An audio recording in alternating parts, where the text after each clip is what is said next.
बिस्मिल्लाहिर्रहमानिर्रहीम, अस्सलाम वालेकुम। एवन टीवी की न्यूज स्टूडियो से मैं हूं अली शबासी और मैं हूं मुनीबा अख्तर। शामिल करेंगे न्यूज हेडलाइंस।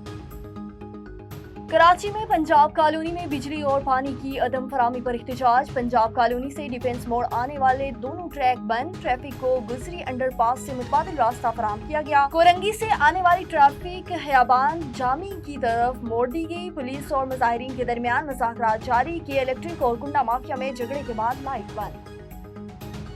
सिद्दी में कौमी चेहरा पर डाकुओं की मुसाफिरों से लूट मार। सिद्दी मुजामत में डाकुओं की फायरिंग से 2 अफराद जख्मी। मुसाफिरों का कौमी चेहरा पर एहतजाज, सड़क ब्लॉक कर दी। लकी मरवत में रात गए थाना गंबेला पर दहशतगर्दों का हमला नाकाम। पुलिस की बर्वक्त कार्रवाई पर दहशतगर्द हमलावर फरार। थर्मल कैमरों की मदद से दहशतगर्दों की नकलो हरकत का पता लगाया गया। IGP खैबर पख्तूनख्वा के जवानों की जुर्रत बहादुरी की तारीफ।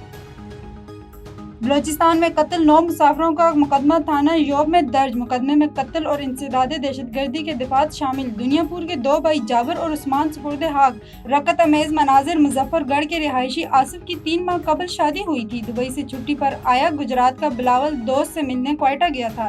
मोहम्मद बिलावल की नमाज जनाजा रात गए अटक में अदा की गई। साबर की मैयत कामंगी पहुंचा दी गई। नमाज जनाजा सुबह 10 बजे। लाहौर का मोहम्मद जुनैद, फैसलाबाद का शेख माजिद भी बदकिस्मत मुसाफिरों में शामिल। और केपी में सेनेट इलेक्शन से पहले जोड़ तोड़, नून लीग के बाद पीपी के JUI को साथ मिलाने की कोशिश। पीपी वफ्द की मौलाना फजल रहमान से मुलाकात। न्यूज स्टूडियो से अब इस वक्त इतना ही। मजीद किसी भी खबर से बाखबर रहने के लिए देखते रहिए A1 TV। A1 TV, सब पे नजर, अंदर की खबर।